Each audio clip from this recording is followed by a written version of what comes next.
morning, Patriots. Do you think the progressive left are just always unhappy? Do you think the Democrat Party never has joy in their life? Because they're always upset. They're always screaming and yelling and going out and shouting at Teslas, taking over universities. You never see them just like sitting down with a book and just relaxing. You know what I mean? Or just having a conversation with somebody. They're always like just tied up in the knots and just upset. Where us Trump supporters, we're having a great old time, aren't we? We're all happy. Waking up in the morning, just, okay. Well, I'm going to go hang out with my friends on the Bald Brad Show. See you guys later. Right? We're having a good time. While they're waking up, just taking cold showers, just hating life, depressed, miserable.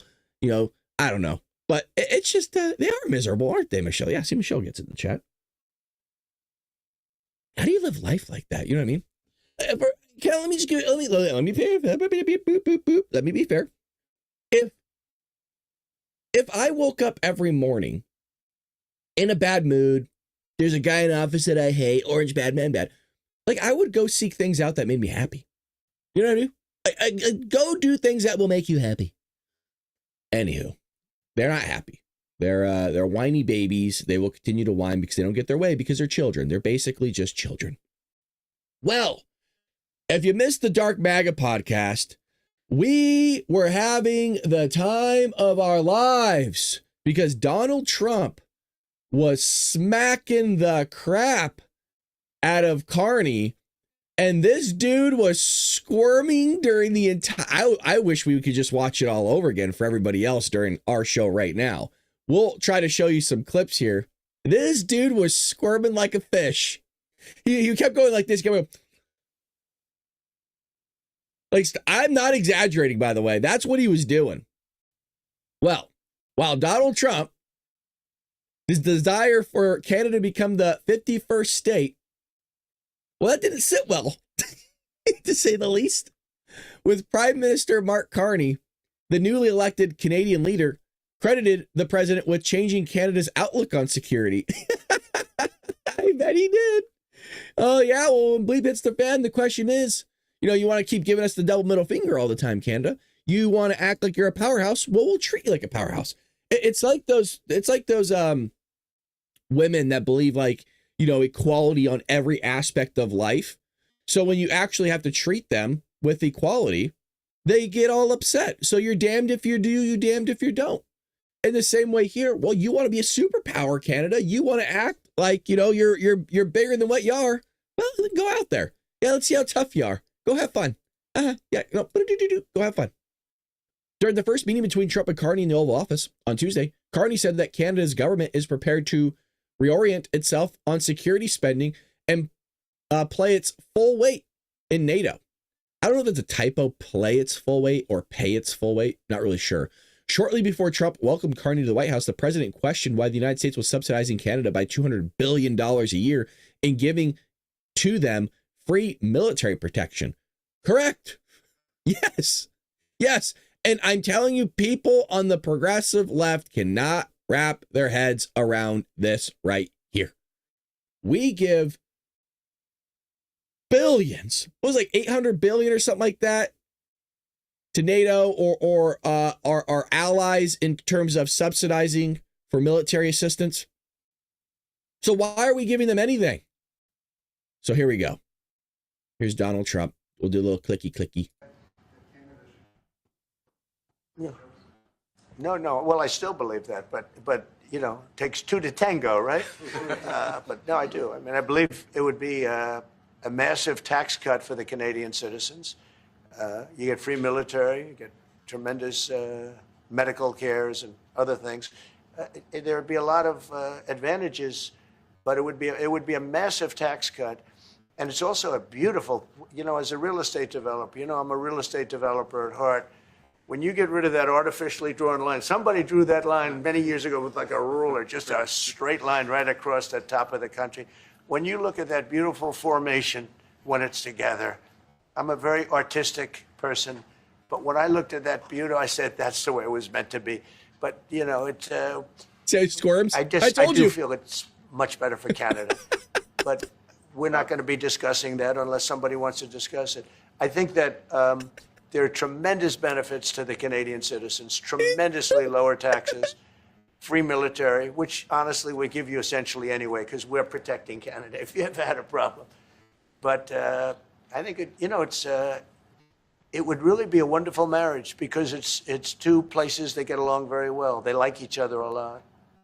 Well, if I may, Oh my God. as you know from real estate, there are some places that Watch his face. are never for sale. That's true. We're sitting in one right now, you know, Buckingham Palace that you visited as well. I'll point it out. Watch Trump's face. And having met with the owners of Canada over the course of the campaign last several months, it's not for sale, won't be for sale. Watch. Ever.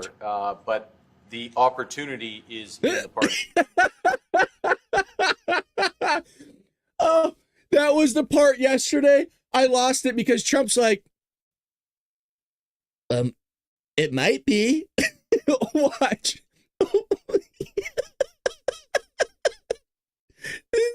Trump, man. He's like, Mr. President, I met with the owners of Canada. He's talking about the Canadian people. And they all say Canada's not for sale. It might be. Watch. Won't be for sale ever. But the Watch. opportunity is in the partnership and what we can build together. And we have done that in the past. And part of that, He's as the the president best, dude. just said, is with respect to our I own just started security. the show and I'm crying. And my government is committed for a step change in our investment in Canadian security and our partnership. I'll say this as well, that the president has... It's okay. We don't care. Carney, we don't care about you. You got to understand. You're nobody to us. Well, it might be. Oh, we get another 3 years, over 3 years of this. Yeah, never say never is what he was saying earlier too. Never say never. Oh man, he's always putting America first. We have some breakthrough here on direct trade talks with China. Again, what the media is doing is completely propaganda machine for the Chinese government, which is insane. I guess there is some connection to be made there because the Democrats are leaning more towards communism than ever before. But there's basically been coming out and saying, oh, well, we can't handle this. China's eating our lunch. That's more of a Joe Biden quote. Remember how Joe Biden said that? China's going to eat your lunch, man. And then China just like kicked the crap out of Joe Biden's corpse. The Chinese are struggling. They're taking to the streets. They're actually protesting right now. And we talked about this on Dark MAGA, and I think maybe a little bit during our morning show yesterday, where not only are these owners of these factories having to sell off pieces of their machinery or the whole machinery that they have just to be able to get by. They're not making, they're not producing anything. They're just having to sell off their machinery just to be able to pay the bills. Some factories completely closed down, locked the doors, and then never paid their workers. So the workers are asking for back pay all the way back to January, and the factory's not open. So the Chinese don't know what to do. Well, they do, but they're willing and have always been willing to sacrifice their own people. Folks, this is a country that had Mao not all that long ago. In some of your lifetimes, Mao was walking this earth, and I've heard tune of 30 to 50 million people he killed. Well, China is going to bend the knee. They're just going to do it quietly because the Chinese government is very stubborn in the sense that they're very prideful and you must show them respect. So they will do all this communication behind closed doors to the best of their ability so it doesn't look like they're bending the knee. And I guarantee you that's going to be part of the negotiations with Trump of, we will make this work, but you can't come out and say, oh, well, we're, you're kicking our tushy or whatever. So here's the breakthrough. Trump officials set date for direct talks with China. A lot of talks, a lot of movement happening. Again, more than Joey could ever. You have a breakthrough in tariff standoff between the United States and China emerged on Tuesday evening. Treasury Secretary Scott Bessent and U.S. Trade Representative Greer are poised to meet with Chinese officials in Switzerland over the weekend to discuss trade and economic matters. According to respective agencies, China reportedly confirmed there will be talks. Now, we don't know who exactly called who. Both sides, us, we're saying, well, the Chinese called us, and then we're saying the Chinese called us, and the Chinese are saying that we called them. Doesn't really matter to me. I would like this to get sorted out, but it's going to be interesting in negotiations because what Trump said is he wanted fair trade. The reason why I'm saying it's going to be interesting is because Donald Trump has also mentioned, well, we should just go to zero tariffs, zero tariffs. That's not equal trade, by the way. That's not fair. The reason why is because the Chinese government subsidizes a lot of their industries. So let's say we produce a car for $10,000 and it costs $10,000, let's just say, to make life very, very easy in this example, $10,000 to produce that car in China. But once you subsidize it, maybe it only costs them $7,000 to make. And that's before any tariffs are in place. Well, now they have that car for $7,000. They're going to send it over here. Well, everybody's going to buy their car because it's cheaper. And that's with zero tariffs. So no, there will always have to be a tariff on China, and it's always going to have to be extremely high.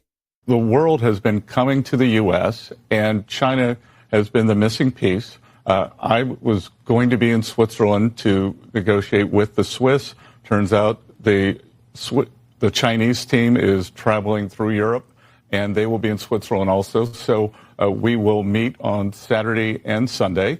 And, look, we have shared interest that this isn't sustainable, as I said before, especially on the Chinese side. And, 145%, 125% is the equivalent of an embargo. We don't want to decouple. What we want is fair trade. But who made the first call? Like in a dating world, like who makes the first call here today? Who cares? There are lots of calls, Laura, is that there isn't a first call. There are a lot of contact points over time. And I don't think you're ever going to find out who the first call was, because Trump is just as prideful as Xi is. That's what it comes down to. Trump and Xi, in terms of persona, are basically two alphas that don't like to bend the knee to anybody. And, well, I don't think you'll ever find out, ever. Maybe in like some book somewhere when Trump's out of office, but who really knows with that. Some other news we covered in Dark MAGA while we were covering the Oval Office between Carney and Trump, which, again, if you have not watched it in your entirety, you are missing some serious cinema. That Oval Office was cordial. It was cordial. It was respectful. But Trump just... How do you explain when somebody's just slapping the crap out of somebody else, but you're not quite sure if they know that they're being slapped around, but Trump knows what he's doing? That was yesterday. So while that, Trump mentioned Houthi attacks, which I will show you in one moment, but also there was some serious launches between India and Pakistan. Now, when I was done doing Dark MAGA, I go and, do a little bit of show prep. I kind of go and watch YouTube and I see what's in the news, what's going on in world news. And a lot of people are saying, is this World War III? Are we starting World War III? And from my understanding, India, because I already knew what was going on, was, yes, performing airstrikes on Pakistan, but it was specifically, and we're about to find out if this is true, on basically terrorist areas. Let's find out. Tensions became nuclear armed rivals, India and Pakistan, dramatically spiked Tuesday after India launched multiple airstrikes on several parts of Pakistan and Pakistani-controlled territory, which I will show you the footage because big boom booms, big boom booms. The Indian military said it struck 9 sites where terrorist attacks against India have been planned and directed. So it's not like India wants to go to war with Pakistan.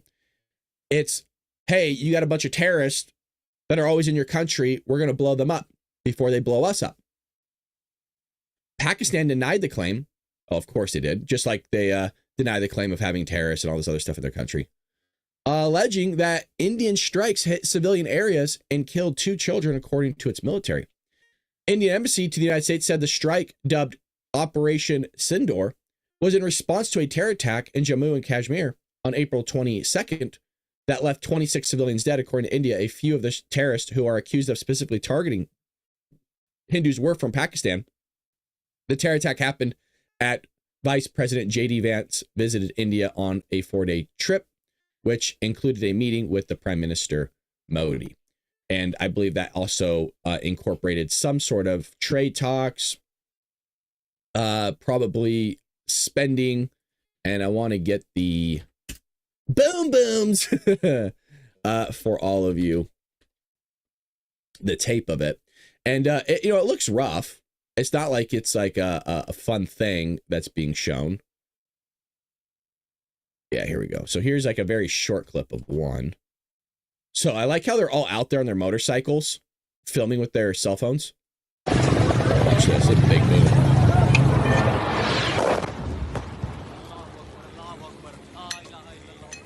We'll watch it again.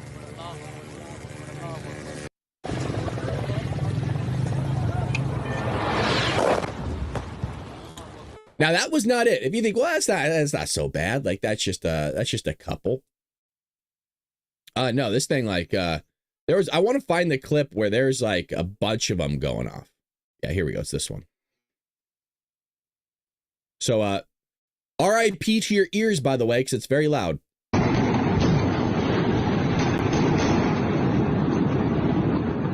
This is the best quality I can get, by the way.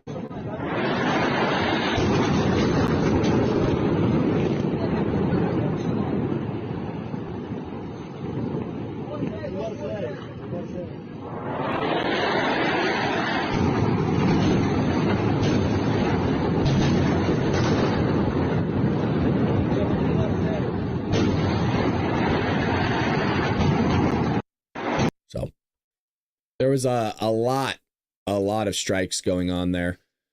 Yeah, so that's what's happening with India and Pakistan. We'll see if Pakistan responds. There hasn't been anything that has come out just yet. Conclave is set to begin here as conservative Catholics try to make sense of Pope Francis. The conclave begins today with dozens of cardinals arriving from around the globe to lock themselves away in the Sistine Chapel and cast ballots in secret for Pope Francis's successor. Amid the excitement, conservative Catholics in the United States are reflecting on Pope Francis, trying to make sense of the complicated papacy and wondering where the Catholic Church may be headed next. And I think a lot of people are wondering this as well. The late Pope was known for his love of the poor and his humble habits, but he also attracted controversy. And I would say so, especially like right up till the end, dealing with illegal immigration.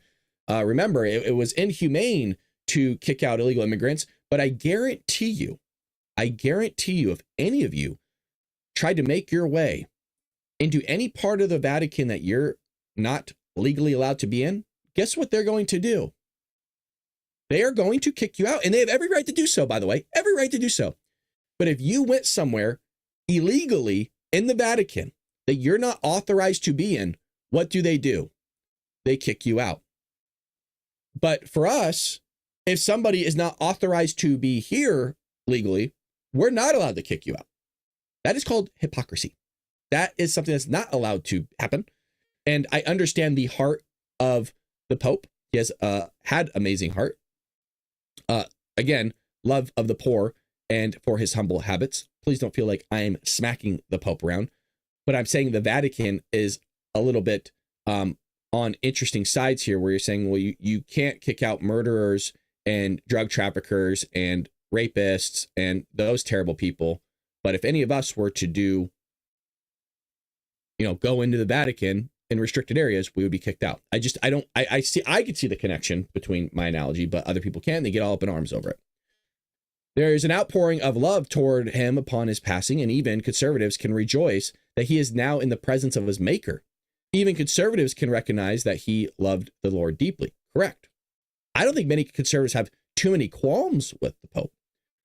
Having said that, I will also say that for many people, his was that pontificate was confusing. Both Francis's official statements and offhand remarks frequently caused confusion among the faithful and sparked vehement criticisms, even from his own cardinals. I think it was a very conflictual legacy. That's an interesting word to use. Founder of the Conservative Action Institute. I think you had almost opposites in the same person, because he would affirm clearly and sometimes in very blunt language the church's teaching on the controversial issues. But on the other hand, he was sending messages that endeared him to the most progressive elements of the church. And it's not clear to me what his strategy was. That part I do agree with. The litany of Francis' controversial moves is long. In 2023, Francis said the Catholic priest can give spontaneous blessings to same-sex couples, but caution that such blessing does not sanction the union and cannot resemble a marriage ceremony. It's confusing. It really is. That doesn't mean we're beating up on the Pope. It's like, hey, we just need clear communication here. You're the head of the church. We're trying to, figure this out. I mean, truthfully, Jesus is, right? But you understand what I mean. Nevertheless, media outlets and commentators presented that Vatican document as a major shift in the Catholic Church. This came a decade after Francis famously responded, "Who am I to judge?" when asked about gay clergy at a press conference shortly after he became Pope in 2013. So a lot of progressive stuff, especially when it came to immigration with Donald Trump and the Pope. So it's going to be interesting to see what this next Pope says. I'm sure there's maybe political stuff that goes on behind the scenes that we're not aware of. I'm not Catholic, but I have a lot of friends that are. I am Christian, but there are some differences within that. Furthermore, Tom Homan, border czar, we're going to triple the workforce in sanctuary cities. I'm slowly not believing things that Tom Homan is saying. Slowly. It's only been 100 days. My marker for this administration, Trump, Homan, Rubio, Doge, everybody, is 2 years. So is that January 20th, 2027 is my marker of me being happy or not happy. Border czar Tom Homan announced that the Trump administration's immigration team will triple the workforce in sanctuary cities, vowing, "We're going to flood the zone with officers." After teenage illegal immigrants belonging to Los Diablos de 42, Orale, described as a farm team of the Venezuelan Transgender gang, attacked NYPD officers on Friday in Times Square. Why would they do that, Tom? We were told by Democrats, I say this every morning, we were told by Democrats they're great people. They're great people. The Maryland man, the guy from Virginia, the Virginia man, the Oregon man. No, these are just great guys. Oh, they were trafficking people, murdering. Oh, no, they're still good people. They made a mistake. Yeah, I was told to forgive, Tom. I was told to forgive. I heard they cook a mean sausage on 4th of July with their Mexican flag. Yeah. Commissioner Jessica Tisch acknowledged that NYPD is coordinating with federal agencies, but added, the NYPD does not engage in civil immigration issues, period. Remember when the mayor yesterday, when I showed you that he giving everybody panic buttons? So you get your shit pushed in, right? You're getting robbed, gunpoint, maybe even shot. But don't worry, you have a panic button. They'll get there when they can get there. Not only do they have a shortage of NYPD officers because Democrats treat them like crap, but, we'll see when we get there. 10, 15 minutes later, the whole place is ransacked, cleared out, and you're out there just bleeding out in the hallway because, your panic button just didn't work in time. No, it's great. How about allowing them to use firearms and you get to shoot anybody that wants to steal a Snickers bar? And the progressive, right? Because there's never any consequences for anybody that does anything illegal. Or it's not equal proportion. There'll never be an equal proportion for somebody stealing a Snickers bar. It's a Snickers bar. But the consequence would be you want to come in and rob a place. You have a very, very high probability of losing your life. You pick Snickers bar or your life. Some people, sadly, are going to pick the Snickers bar. There's a case to be made. Well, I think nature won. So how about you allow business owners to have firearms, and if somebody is stealing or trying to rob them, well, that person that is stealing and trying to rob them just forfeited their life. No. Yeah, I know. They were hungry. I know that's always right. That's always a conversation, isn't it, Lulu? They're hungry. They need food. Well, if you're willing to sacrifice your life for food, then that's something you're willing to sacrifice. You must be very hungry. I think there's other ways to do it, but what do I know? Homan slammed Tish, saying to Fox News' Laura Ingraham, these people are in the country legally, and the first thing the police commissioner did up there is she ordered an internal affairs investigation. So I should have that clip for you right here. There's two clips, actually. One moment. So here is the arrest of illegal teen migrants, NYPD attack, and says we're coming for those. Here we go. Here's the attack of what's happening on the officers. It's a very short GIF, but it's what was taking place. Now, these are all good guys. They're all workers. They're hard workers. They're just here for a better life, is what we were told. It's a long clip, but let's give Tom Homan his time. Now is Tom Homan, White House border czar. Tom, it's great to see you. I've got to ask you about the breaking news that we played at the top of the show, replayed in the angle, the video of this this illegal alien gang and all teens attacking police in Times Square. They're not even trying to hide it. We were told they're part of this group called Los Diablos 42, kind of an offshoot of TDA. What can you tell us? Well, yeah, I mean, these people are in the country illegally, and the first thing the police commissioner did up there, she's ordered an internal affairs investigation on it. Did someone call ICE? Because we happen to be at the precinct where some of these people are being processed by happenstance, but all of a sudden now there's an internal affairs investigation. Who called ICE? These people are illegal in the country. We just proved to the commissioner, we proved to the city council that wants to lock us out of Rikers Island, that working with Mayor Adams, we just got done 2 weeks ago, indicted 27 members of TDA through a RICO investigation. 21 are currently in custody, looking for 6. These are people who are murder for hire, drug trafficking, sex trafficking, gun trafficking. We took 27 TDA off the street. ICE with the cooperation of NYPD. We showed what our partnership can do, and they're already pulling back now because the commissioner is more concerned about who called ICE than working with ICE to get these people not off the street, out of the country. And like I say, the city council, the same day we're up there bragging about 27 TDA taking off the street, making New York safer, they sue Mayor Adams to keep us out of Rikers Island. So I'll be going to New York tomorrow. This is just another example of sanctuary cities not cooperating with ICE, and look what happened. And That's not me. That's Elon Musk. Blame Musk for the terrible NYPD officers are attacked. If you're brazen enough to attack an armed law enforcement officer, you're much more dangerous to an unarmed civilian. Yep. No, they'll have a knife at your throat in 2 seconds. What's your message to those 3 illegals? I hate the word migrant, by the way. I don't even want to use it. They're illegal aliens. No, Laura. Come on. They're the unhoused. That's what they are. They're the unhoused. They're the newcomers, is what we were told. The newcomers was the new word on the street. Yeah, they're newcomers. Okay, that's what they are.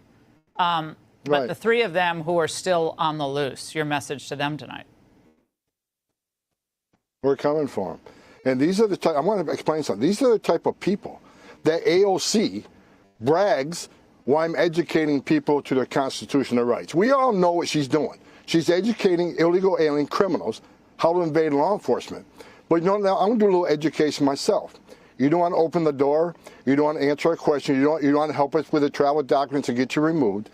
That's a violation of Title 8, United States Code 1253. It is a crime, and we're going to start prosecuting those crimes tomorrow. So if you got a final order and you want to hinder your removal, you want to put roadblocks up and not cooperate, you want to hide, you want to not open the door, then the agency's going to start prosecuting you criminally. Then after you get out of jail from that prosecution, then we'll deport you. Game's over.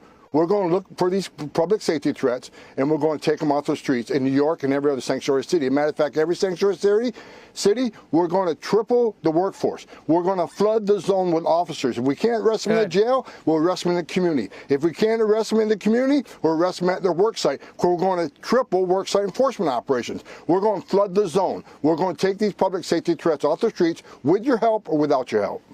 Now, speaking of AOC, Tom. We saw the AOC clip yesterday on our morning show. We'll see, Tom. Right now, I think what may happen is there's not been a lot of footage of these people being deported. There hasn't been a lot of footage of Tom Homan exactly being harsh. He's just kind of saying a lot of words on TV. And I'm a Tom Homan fan. What you will see over time is, hey, it doesn't seem like really all that much is happening. Eduardo down the street, he's still going fine. And I think they're going to just see that Donald Trump is actually being pretty lax on illegal immigration. I hate to say it, but from what they said was going to happen to what is actually happening, way two different things. Talk about over-promising and under-delivering. Boy, oh boy. Tom Homan is like the Disney of the Trump administration in terms of Avengers over-promising and under-delivering every single movie. Some of you might not like that, but it's true. And I will change my tune with Tom Homan once he starts doing exactly what he said he was going to do, where utilizing the military, local law enforcement, ICE, everybody to start wrangling people up and deporting them out of this country. Until he does so, he has missed his mark. And I give Tom Homan like a D grade right now. He's not doing his work. He's not doing his job. Supreme Court allows military to implement trans ban, the Hill's hardest hit. The Supreme Court ruled on Tuesday that the Defense Department could be implementing a ban on trans-identifying service members, prompting the Hill to publish a response that read more like a partisan temper tantrum than an unbiased report. Well, that's all I'm hearing from the left and the Democrat Party is temper tantrums. They voted for Joey. If you ever want to win an argument with a Democrat or progressive left, just mention that they voted for Joey. Almost anything that they're saying about Donald Trump right now, Joey and Barack Obama had done it. When they talk about due process, Joe Biden and Barack Obama deported hundreds of thousands of illegal immigrants without due process, by the way. So it's interesting when they always bring up, well, due process, he's deporting Americans. Barack Obama bombed Americans. Barack Obama used missiles to kill Americans. Look that one up. So it's just interesting how, again, it's one of those things. Oh, orange, bad, bad, bad. When Donald Trump does something, it's terrible. It's just so terrible. But when Barack Obama or Joe Biden does something, never happened. In the opening paragraph, the authors complain that the Supreme Court, which is by definition the nation's highest court and the final say in all legal matters, was somehow undermining the obviously correct decisions that had been issued previously by lower courts. The paragraph went on to assert that President Donald Trump's administration had broadly sought to restrict transgender rights. The Supreme Court on Tuesday allowed President Trump's administration to begin enforcing a ban on transgender troops serving openly in the military, undermining two lower court decisions and handing a victory to an administration that has broadly sought to restrict transgender rights. Several paragraphs detailing the decision, which thus far only lifts the injunction on the ban's implementation and the fact that the court's three liberal justices publicly dissented, followed. And then the authors pivoted, loading up on the loaded language and turning the attack on the policy itself. First, they took aim at Defense Secretary Pete Hegseth's argument that trans-identifying individuals, particularly those who are dependent upon medical treatments, such as cross-sex hormones or surgical procedures and follow-ups, are considered non-deployable and therefore not mission capable. Usually that's correct. You have like F1, F2, F3 type statuses, I believe. And depending on those statuses, yeah, you would not be mission capable. You wouldn't be deployable. In the same way, you guys, if I was to join the military, I would not be deployable. I'm not on like medications. Matter of fact, I don't take any medications. I'm always fearful of doing that because it can mess up your liver and your kidneys and things like that. But my shoulder is really bad. And I would have to, I suppose I'd have to get surgery to fix it, to be able to be like capable and be able to be deployed and even do boot camp. But other than that, I was told that I would be F1 status. I'd be sitting at a desk, which I suppose is not a bad thing. Instead of presenting evidence refuting Hegseth's point, the authors attacked the argument itself and claimed that it was the same logic used to bar black, gay, and female troops from serving in the past. Oh God, here we go. The Trump administration's policy states that transgender individuals cannot meet the rigorous standards needed to serve, and allowing their participation threatens military readiness and unit cohesion. An argument long used to keep marginalized groups like Black and gay people and women from serving in the military. What followed after that was a series of comments from critics of the ban. You have Legal and Human Rights Campaign. By allowing this discriminatory ban to take effect while our challenge continues, the court has temporarily sanctioned a policy that has nothing to do with military readiness and everything to do with prejudice. Well, the thing is that you are not the executive branch and you don't get to dictate that. So you have every right to display your opinion, but the executive branch has every right to say, yeah, you know what the hell you're talking about. Leave us alone. We got to do what's going to be done for the best on behalf of the American people.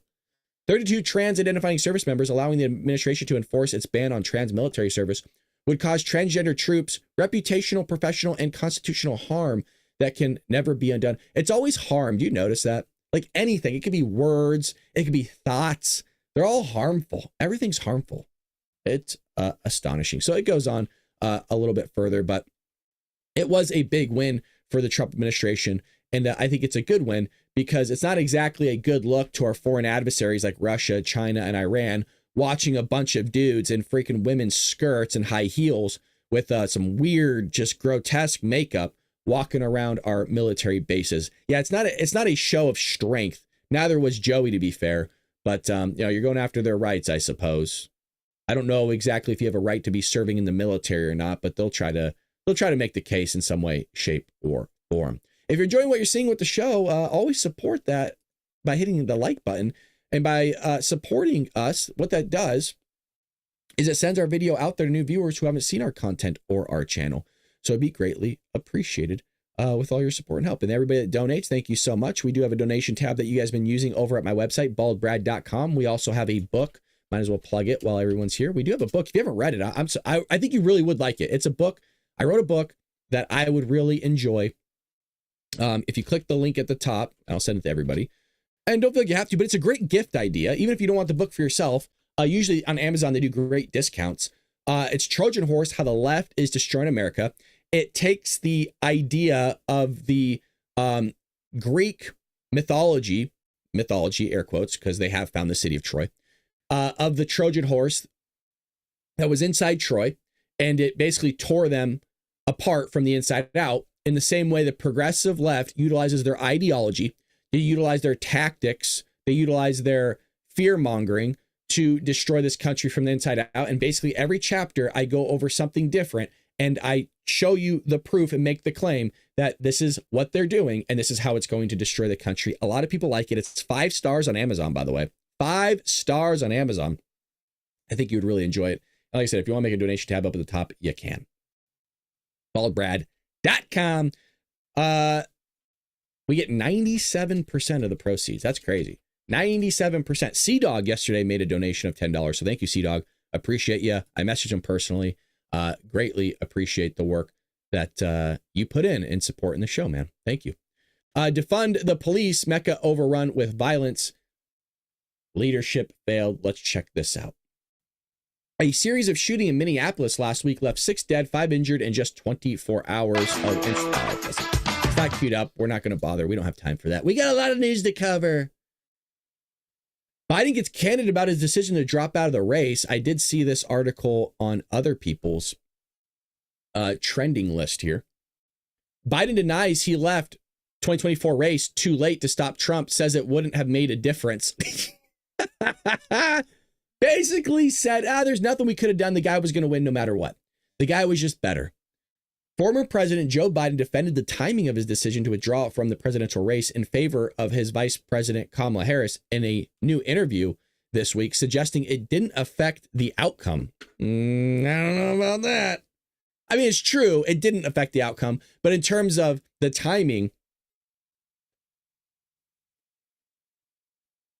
I don't think, I mean, if anything, she kind of shot herself in the foot, because remember how she took like 2 months to not do a single interview,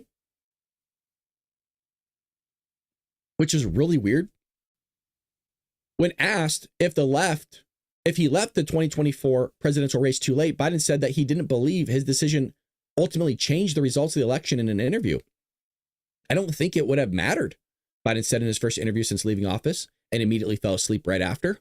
Just kidding. It doesn't say that for those on audio. I just added that in there because it probably did happen, but we would never know. We left at a time when we had a good candidate, Biden said. Speaking of Harris, she was not a good candidate. She was the most leftist senator in the Senate at the time when she was in there. She's from the state of California. She worked to drive the state into the ground. At one point, she drove her locality into the ground. She was a terrible candidate. You put her in places the borders are. She couldn't handle that. She flew over the border rather than actually visiting the border and then going to South America. And I kid you not, when she flew over the border into South America because she wanted to talk to them because she couldn't wrap her head around why millions of people were pouring across the border and calling it just a challenge in a situation, she passed out cookies, sugar cookies with her face on it. I showed this years ago. Let me see if I can find it for you because people never believe me when I say that. They're like, she didn't pass out sugar cookies. No, she did. When she got there, she passed out sugar cookies with her face on it. Let me see if I can find it. I have to go back years, by the way. Yes. Now, this is not part of it, but this is the cookies that were handed out. It was a faceless cookie. Anyone know where the border is? That is not part of it. I just want to be clear. That's clearly Photoshop. But this was the cookie she passed out. The cookies, I should say. This was a real thing years ago. So this is going back to 2021. So you know that I'm not kidding. I always give you the receipts. Yeah, she flew over the border rather than going there and passed out a bunch of cookies because she sucks at it. But she's a good candidate. No, she's good at her job. She knows exactly what she's doing. It goes on here to say, speaking of Harris, who succeeded him as the de facto Democratic nominee, which nobody voted for. Nobody voted for her to be the Democratic nominee, but don't worry, they're Democratic. They're the Democratic Party. They follow Democratic principles. Not a single one of them voted for her. Not a single one. Isn't that amazing? That out of like 325 plus million people in the United States, not a single person, not even Harris herself, not even the Lord God Almighty voted for Kamala Harris. Not a single human being on the face of this planet, this rock that we live on, voted for Harris. But don't worry, they're the Democrat Party. Biden added that Harris was fully funded and supported by the Democratic Party. Why did nobody? If that was the case, why did you not send it to a primary? Why did you not send it to see who should actually be the front runner of the Democratic Party? We know. It was a hard decision, Biden said. I think it was the right decision. It was just a difficult decision. Talk about a word salad, man. He's still doing it. He's still doing it. Harris went on to defeat at the hands of President Donald Trump. Donald Trump smacked her around just like he did with Joey, and it was awesome to watch. I mean, it was pure cinema, was it not, folks? It was pure, just awesome smacking, just smacking the crap out of the Democrats. Not once, but twice. Rubio is announcing some big news here. This is the stuff that the media never wants to talk about, but we'll make sure that we talk about it here on the Bald Brad Show. Again, if you're new here, we do this 6 a.m. Pacific Standard Time each and every day, where we go over a lot of articles, folks. A lot of articles. A lot of people theme their show and they'll talk about it for like 45, 50 minutes. And then the last 10 segments of their show, they'll kind of go over just a few things here. No, we talk about a bunch of different stuff if you haven't already seen. Rubio announces U.S. rescued 5 hostages held by Maduro in Venezuela. On Tuesday night, Secretary Marco Rubio announced the United States had rescued all the hostages kept by the socialist Venezuelan Maduro regime at the Argentinian embassy in Caracas. Those 5 hostages were members of the opposition to Nicolas Maduro's brutal regime. The government of Argentine President Javier Milei allowed the 5 people into the ambassador's residence in March 2024 when authorities loyal to the Venezuelan ruling party issued warrants for their arrest, accusing them of promoting acts of violence to destabilize the country. And the argument would be, well, you're against me, so you're trying to stabilize the country. Since late November, the group had denounced the constant presence of intelligence service agents and police outside the residence. So here's Marco's X post yesterday. The U.S. welcomes the successful rescue of all hostages held by the Maduro regime at the Argentinian embassy in Caracas. Following precision and operation, all hostages are now safely on U.S. soil. Maduro's illegitimate regime has undermined Venezuelan institutions, violated human rights, and endangered our regional security. We extend our gratitude to all personnel involved in this operation and to our partners who assisted in securing the safe liberation of these Venezuelan heroes. But remember, Kristen Welker, she thinks hard about her questions to Donald Trump. Yeah, they sit down as a team. She said, "This is not me. No. This is not me saying it. This is her." They sit down and they really think hard about the questions they're going to ask the president. They sit down and they think, "Hey, what should we ask Donald?" And it just so happens that every single question is negative. You don't want to bring up all the hostages that this guy has freed in 100 days of office. This guy has freed more people than Joe Biden has ever freed. In like 100 days, Donald Trump has just freed hostages left and right from out of Gaza, across the world, in Venezuela now. I mean, talk about putting America first. Donald Trump is leading the brigade on that one. I mean, by the way, even Canada admitted that yesterday in their own, in the Oval Office. It's not just that, but there's a lot of world leaders that have been, meeting with Donald Trump and saying he is adamant about putting America first. That's all he wants to do is put America first. So much so that even the cartel dude's like, yeah, I got respect for the guy. He advocates for his people, which is what you're supposed to do. But for some reason, that's a terrible thing. Democrats don't like that. Democrats don't like that at all. Let's go to some other news here. Some rapid fire stuff here. I guess just yesterday, federal agents arrested 17 people. And before noon just today, they arrested 16 other people. These people who ICE say are in the country illegally have prior criminal convictions. Well, how do you know? How do you know they have prior criminal convictions? Are you giving them due process? Well, today's ICE arrest happened around Reno, Sparks, Carson City, and Dayton. Kim Burrows was there this morning. She's the only reporter who went along on the targeted enforcement. Kim, tell us about the morning, a big day. It was a big day. The arrests by ICE and several federal agencies have been happening around the country, as you've seen here on the news, but they're also happening here in Nevada. Just yesterday, federal agents arrested 17 people, and before noon just today, they arrested 16 other people. These are people who Immigration and Customs Enforcement, or ICE, say that they are in the country illegally and have prior criminal convictions. So before the sun came up, we met up with ICE officers today, along with the FBI, DEA, marshals, and other federal officers and agents.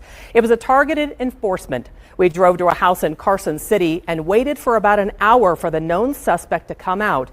Once he started driving and moved up Highway 50, which you'll see here in just a minute, officers made a traffic stop.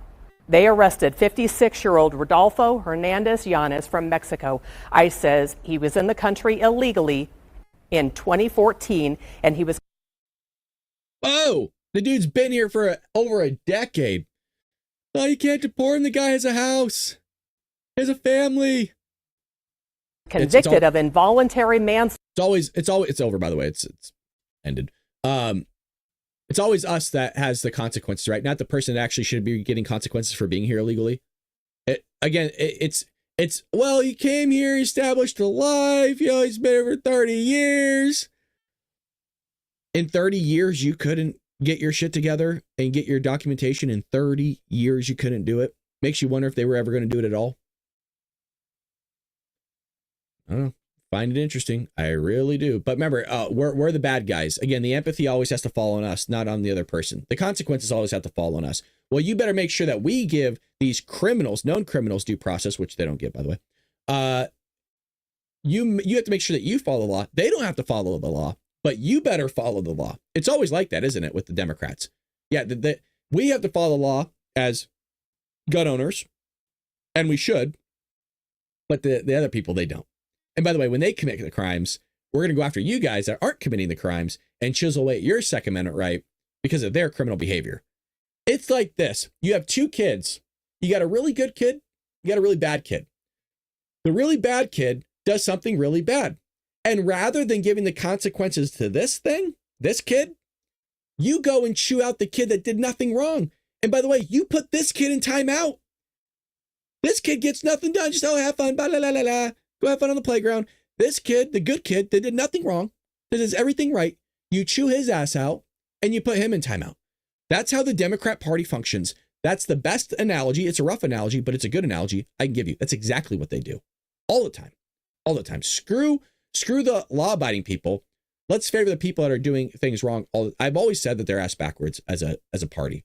They are so ass backwards, it is head spinning. It really is. You try to wrap your head around it, you can't. You really, really can't. One thing I want to find for all of you that we didn't cover in quite some time is the Scott Jennings. We have not covered Scott Jennings in a while. He is always making viral clips. Now, here are a few in no particular order. I always want to show you guys these because we get a kick out of Scott, don't we? We're Scott fans here. We love Scott.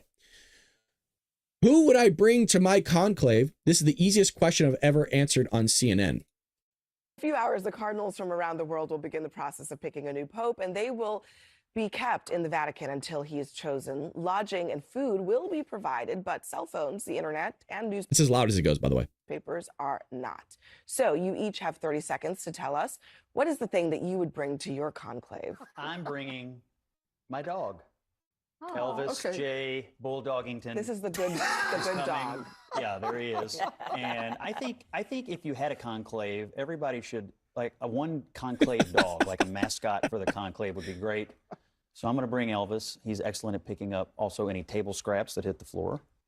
And he does lots of licking on people. And I think would be beloved by all the Cardinals and anyone else who was in there. So. I'm not a fan of this type of dog. I think they're ugly, but you know, some people really love them. They think they're cute. I'm not saying the dog isn't cute. I'm not saying it's, you know, doesn't have its own personality, but here's the dog in all its glory. And I'm sure the left will come after Scott. Oh, how could you? You know, how could you think of a dog as like the next cardinal or pope or something? Right? They're freaking wound so tight. Like, chill out a little bit. Have some fun. Laugh every once in a while over something. Here is another clip of Scott Jennings. I believe that might be during the same telecast, where ask a liberal for their trade strategy, and they'll say a lot of words that essentially translate into "let China keep eating our lunch." Correctamundo. It's odd to me. I did an X post about something similar. And actually, I would really love to show you all. For one, make sure you follow me on X itself. Again, it's @BaldBrad. What am I doing? I can just literally give it to you guys. Brad, work smarter, not harder. But follow me. I do post throughout the day. We are live right here. But there was a comment that I left the other day. And I said, if tariffs are a tax on Americans, then why are the Democrats crying about them always pushing for higher taxes anyway? Suddenly they're fiscal conservatives when China's profits are on the line? Give me a break. It's a good quote. It's a good quote. Scott Bessent today under oath said we're currently negotiating with 16 of the 17 most important countries, and he'll be meeting with the Chinese this weekend when they all converge in Switzerland. I think dealing with, with all due respect to all these other countries making deals, they're small and relatively unimportant. We're the big player in the field, and everybody knows it, and people would rather do business with us than do business with China because of what Jim just said. They have all these strategies to inflict pain upon you if you don't bend to their will or allow them to break the rules. And so I think when you're dealing with the United States, it's going to take a little bit of time to work out the best deal for us and the best deal for them. But I have a lot of confidence that when push comes to shove and people get right down to it, an alliance, a trading partnership, business dealings with the United States is a heck of a lot better than being reliant on the Chinese because they have seen what they have done to us and everybody else in the world. The decoupling and the isolation of China is a real thing, and, it may be a little painful, but it's necessary. Most significant country. No, we are the Scott, world's stop with the superpower. jingoism. We are the world's let me superpower. stop with the jingoism. Dealing with us is the most important thing. Stop. Do you think that China can do just as well with the EU? Do you think that China can do just as well with India? If I were the EU, I would not. No, they cannot do just as well. Again, these are the analogy I give is like flat earthers. They think the earth is flat because they can't grasp the concept of just how big the globe is. In the same way, they keep thinking, well, they could just go to India and the EU, and those two areas will eat up the same consumership of the United States. No, it won't. They don't understand how much, you guys, much crap that we buy. There is no consumer on earth that is as big as us. China can go wherever they want, and they will be able to offset slightly some of this consumership, but they don't understand how much we actually buy that is wasteful crap. Oh yeah, they can go to India. India doesn't have any money. The EU, they have no money. They can't even fund their own military. What do you mean? What are they going to buy? Want to be reliant. And look what's happened to us. They don't want it. It's not a question of reliance. It's a question on the fact that everybody is cutting deals with each other. We're not cutting deals with anybody. We have one thing in the news tonight. No. You guys keep saying they're having discussions with each other. We're in the middle of talking to 16 countries, according to the Treasury Secretary. According to the Treasury Secretary, we've been hearing from them for over a month that we're on the cusp any day now. Any day. Lying? No, I'm saying that I've been hearing. Under oath today. I'm saying that every deal that we heard about is coming any day now, any day now. How quickly would you be able to cut a trade deal? Let me answer that question. Exactly. How quickly would you be able to cut a trade deal, bitch? Like, it's unbelievable. Yeah, so you cut a trade deal, and then you're going to say that they did it too fast. How do I know this? They did this same crap with the tariffs, right? Where they said, well, Donald Trump just didn't really think about the tariffs, and he just started tariffing islands. Have you ever thought maybe he's just said, hey, just do a blanket tariff on the stuff? Who cares? There's so many islands around the area. We don't need to waste our time going through each and every one of them. Just go ahead and put a tariff on. It doesn't matter. Nobody's there, so it won't affect anybody. Just throw the tariff on it and let's move past it. They can't comprehend that logic. They can't comprehend that time is money and that sometimes it's just easier to throw a tariff on an island that nobody's on because there's a ton of fucking islands out there. Welcome to the ocean. Welcome to the globe. Welcome to the world. And going, yeah, just throw a blanket one on. It doesn't matter. Let's move on. We got bigger fish to fry here. They can't fathom that argument. They can't fathom that Donald Trump would do something like that. Oh, well, he didn't think about it, so he just did it. Yeah, because you're in the guy's head, right? You're in the Oval Office. You're working with them. Yeah, no, it's amazing. I think that's in the first place. I think that's a very good. You wouldn't try to improve our trade No. I would not get into this. Good to know. No, Scott, let me tell you something. Kentucky, my friend, you guys import more than any other state in the nation. You want to represent that state in the Senate? You go tell the people of Kentucky why they have to sit there and listen to this nonsense. Their bourbon's about to be tariffed to hell. You guys are about to have no trade with Canada. You're about to lose millions upon tens of millions of dollars. You're about to have no trade with Canada. You're about to have no trade with Canada? Does she not realize? Yeah, I don't think they do. I really don't think they do. Canada only has like 40 million people, you guys. California, the state of California alone is it used to actually be California was bigger than the entire population of Canada at one point. We deal with we refine all of Canada's oil. All we have to do is say, fine, we're just not going to refine your oil. And guess what happens to the Canadian economy? They crash in like a month. It's game over. It's GG. We hold all the cards. I don't know why we keep acting like this. Just in Ontario province alone, with all the stuff that you're not importing there. So why don't you go tell the people of Kentucky? We have a lot more ahead on the Canada piece of this. And I can tell you, they trust the president. Oh, okay. They voted for the president, and they're going to let him make the best deals for them. I can't wait. Well, I can't wait till you stop wearing green on national television, which is the one color along with the blue that you're not supposed to wear. But she can't follow simple directions about national television. Yeah, you don't wear green and blue on TV, along with that you don't wear colors and patterns that aren't going to work well on camera. But what the hell do we know? Man, just kind of want to flick her in her forehead. Like, wake up, lady. Oh, Canada. China. It's so amazing to watch Democrats advocate for illegal aliens, criminals flying to other countries. They'll actually give terrorists billions of dollars and then advocating on behalf of the Chinese CCP that has concentration camps. It's just wild. But yet China has concentration camps and we're supposed to bend the knee to China that has child labor going on in their country. They have slavery going on in their country. But yet when we send violent criminals to El Salvador and put them in prison that the left, by the way, on TikTok is calling a concentration camp, that is terrible. Yeah, we shouldn't be doing things like that. But yet, we should turn the blind eye to the Uyghurs. We should be turning a blind eye to all the child labor and trafficking that's going on in China. We should, the manipulation of the currency. Let's not talk about that. They will, and I've said this time and time again, they will say, screw the entire data set. Screw the camel that's standing right in front of you. Let's not even talk about camel. Let's do a freaking elephant. There's an elephant's ass sitting right in front of your face like this. You're looking right at its butthole. Oh, let me get this in view.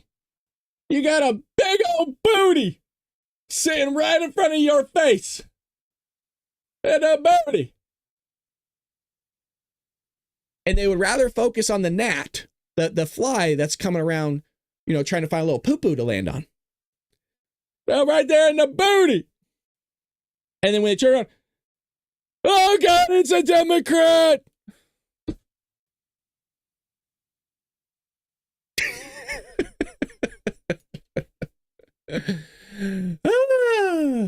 We have fun here. I do a different show. I run a different ship. I'll be fair. I do. But I have a hell of a time doing it. And that's what's most important, is that your host is having fun and that you're having fun, folks. That's what it's about here. And as you saw, again, the purpose isn't to necessarily go into, always, I should say, into depth on some of these articles. Some of them you don't need to. You just need to know what's going on around the world. And that's the show I like to present, is reactionary commentary. I haven't read any of these articles that I present you, the videos I haven't seen before. And you get a reaction. And it's not like a full in-depth analysis. That's something that can be done to the listener. If the listener wants to go further in depth, they can do that themselves. And sometimes you don't always need to hear somebody's opinion. You just need to hear the news. And that's kind of the show and ship that I run here. And it doesn't mean I don't always give my opinion. It doesn't mean I'm not always a wise ass and a smart ass, but we have fun here. And I would love for you to join the show each and every morning, 6 a.m. Pacific Standard Time. And we also do Dark MAGA Wednesdays and Thursdays at 4 p.m. Pacific Standard Time. What I would love to do is actually send you guys over to Wendy once again, a phenomenal radio show that she does every morning. If you're not familiar with what we do here, we raid other people's shows, and it allows us to gain followers and viewership. So we're going to be sending you over there once again. So I appreciate all your guys' love and support. We'll be back here tomorrow morning, 6 a.m. Pacific Standard Time, for another episode of The Bald Brad Show. And have fun over at Wendy.